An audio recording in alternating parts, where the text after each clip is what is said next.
Dhanbad railway station पर बुधवार को आरपीएफ ने कोलकाता से यूपी जा रही एक नाबालिग को रेस्क्यू कर गुरुवार को सीडब्ल्यूसी को सौंपा, जहां काउंसलिंग के बाद फिलहाल बालिका गृह में आश्रय दिया गया है।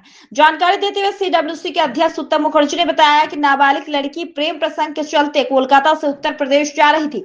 तभी धनबाद स्टेशन पर आरपीएफ की नजर उस पर पड़ी, जिसके बाद उसे सुरक्षित रेस्क्यू किया गया। सीडब्ल्यूसी ने कोलकाता स्थित बाल कल्याण समिति से संपर्क कर लड़की के परिजनों को इसकी सूचना दे दी है। परिजनों को धनबाद बुलाया गया है ताकि आगे की कानूनी प्रक्रिया पूरी की जा सके। फिलहाल लड़की को बालिका गृह में रखा गया है और उसकी काउंसलिंग की जा रही है। आज सीडब्ल्यूसी में आज चूंकि थर्सडे था तो मैक्सिमम स्पॉन्सरशिप्स का आवेदन आता है, वो मैक्सिमम आए हैं। आधा दर्जन सुपर बच्चों का स्पॉन्सरशिप का आवेदन लिया गया।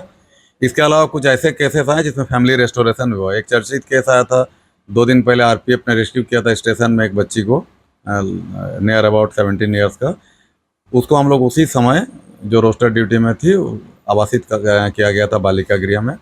अभी उसके परिवार के लोग आए हैं कलकत्ता का, लेकिन बट वो लोग पश्चिम बर्धमान का रहने वाला है। जो डॉक्यूमेंटेशन हो रहा है वो पश्चिम बर्धमान का है।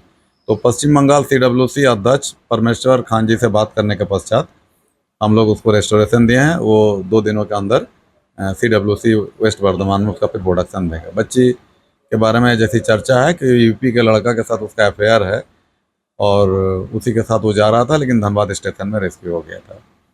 दूसरा एक बरवड्डा का केस आया, अपहरण विवाह के नियत से अपहरण का जो केस होता है BNS 96 का। तो वो बच्ची भी बालिका गृह में थी और उसका भी परिवार वालों के साथ में मन मिल गया और उसका रेस्टोरेशन हुआ है।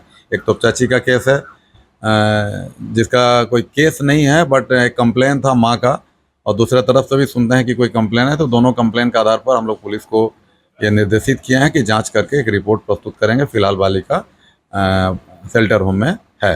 माँ आएगी तो माँ से संवाद करने के पश्चात उस पर हम लोग अग्रतर कार्रवाई करेंगे और निर्णय लेंगे। एक चर्चित केस था आपका धनबाद का, आईडी डिस्क्लोज नहीं करना, जो माँ और बेटियों का था, जो ऑनलाइन चाइल्ड हेल्पलाइन को किया गया था। जो बालिका गृह है उसका अधीक्षक पूजा सिंह और नीतू सिन्हा जो वहाँ वार्डन है, उनके नेतृत्व में काउंसलिंग हुआ और काउंसलिंग के पश्चात बालिकाओं के मन में भी परिवर्तन हुआ और माँ और बेटियों में जो आपसी सहमति बनी और उसके बाद उसको भी हम लोग फैमिली रेस्टोरेशन किए।